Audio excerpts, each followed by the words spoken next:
মাত্র 2টি ডিম দিয়ে বিকেলবেলা ঝটপট করে অনেক মজার একটা নাস্তা বানিয়ে নিলাম। প্রতিদিন বিকেলবেলা হলে একটা টেনশন কাজ করে যে কি নাস্তা রেডি করব। আমার মতো আপনাদেরও কি এরকম হয়?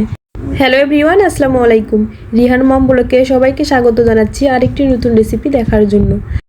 তাহলে চলুন কথা না বাড়িয়ে মূল রেসিপিতে যাচ্ছি। প্রথমে একটা পাত্রে আমি 3 কাপ পরিমাণ পানি নিয়ে নিয়েছি। পানিটা হালকা গরম হয়ে আসলে আমি 2 কাপ পরিমাণ পাস্তা দিয়ে দিব। পাস্তাগুলো আমি লম্বা সাইজের নিয়েছি, আপনারা যে কোনো সাইজের পাস্তা নিতে পারেন। তারপর সামান্য পরিমাণ আমি লবণ দিয়ে দিয়েছি। রান্নার রেগুলার তেল দিয়ে দিয়েছি আমি 1 টেবিল চামচ পরিমাণ। তেলটা দিলে হবে কি, তাহলে পাস্তাটা একটার সঙ্গে আরেকটা লাগবে না, অনেক ঝরঝরে হবে। পাস্তাগুলো সিদ্ধ হওয়ার পর আমি এখন উঠিয়ে নিব।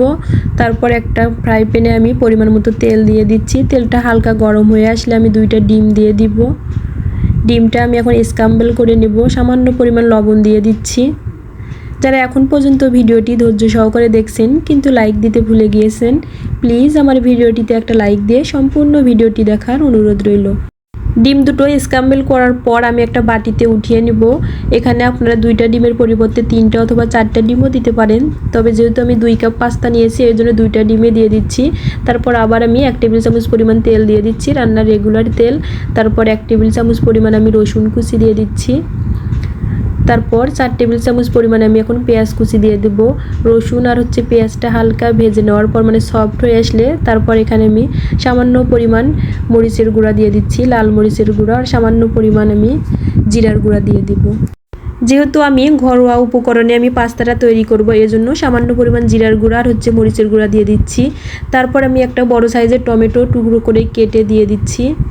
টমেটো তো যতটুকু লবণ প্রয়োজন ততটুকু আমি লবণ দিয়ে দিব। তারপর ঢাকনা দিয়ে ঢেকে 3 থেকে 4 মিনিট আমি রান্না করে নিব টমেটোগুলো। যারা আজকের রেসিপিটি ইউটিউব চ্যানেল থেকে দেখছেন, প্লিজ আমার চ্যানেলটিকে সাবস্ক্রাইব করে পাশেই থাকবেন। যারা অলরেডি এই কাজটি করেছেন তাদেরকে অসংখ্য ধন্যবাদ। এখন আমি সামান্য পরিমাণ পানি অ্যাড করব মানে টমেটোটা সিদ্ধ হওয়ার জন্য। তারপর একটা স্প্যাচুলার সাহায্যে টমেটোগুলো এভাবে একটু ভালোভাবে মিশিয়ে নিচ্ছি। তারপর 2 টেবিল চামচ পরিমাণ আমি টমেটো সস দিয়ে দেব। আবার হালকা হাতে একটু মিশিয়ে নিব। আবার 2 টেবিল চামচ পরিমাণ আমি এখন সয়া সস দিয়ে দিচ্ছি। সয়া সসে যেহেতু লবণ থাকে এর জন্য আমি অল্প পরিমাণ দিয়ে দিচ্ছি, যেহেতু আমি টমেটোতেও আগে লবণ দিয়েছি। আবার হালকা হাতে আমি মিশিয়ে নেব। এখন সিদ্ধ করে রাখা আমি পাস্তাগুলো দিয়ে দিচ্ছি। আজকের ভিডিওটা কে কোথা থেকে দেখছেন প্লিজ একটু কমেন্ট করে জানিয়ে দিবেন। আপনাদের মূল্যবান কমেন্টগুলো পড়তে আমার অনেক বেশি ভালো লাগে। তাছাড়াও আমি চেষ্টা করি আপনাদের মূল্যবান কমেন্টগুলো রিপ্লাই দিতে। তারপরে তো আমি এখন একটা ম্যাজিক মশলা দিয়ে দিচ্ছি। প্রথমে আমি একটা ম্যাজিক মশলা দিয়ে দিব, তারপর একটু নেড়ে চেড়ে আবার আরেকটা ম্যাজিক মশলা দিয়ে দিচ্ছি। খেতে অনেক বেশি মজা হবে। এখন আমি যে ডিমটা স্ক্র্যাম্বল করে রেখেছিলাম এখন দিয়ে দিচ্ছি। ডিমের পরিবর্তে আপনারা চিকেন দিয়ে ওই পাস্তাটা রান্না করতে পারেন, খেতে অনেক বেশি মজা হবে। তবে এভাবে আপনারা একবার ট্রাই করতে পারেন, দেখবেন অনেক বেশি ভালো লাগবে। লাস্ট পর্যায়ে আমি একটা ফ্লেভারের জন্য আমি 2টা কাঁচা মরিচ মাঝখান দিয়ে কেটে দিয়ে দিচ্ছি। এই তো আমার পাস্তা রান্না কমপ্লিট। আমি ডেকোরেশনের জন্য আমি কিছু টমেটো সস দিয়েছি। আজকের রেসিপিটি আপনাদের কাছে কেমন লেগেছে যদি ভালো লাগে অবশ্যই কমেন্ট করে জানাবেন।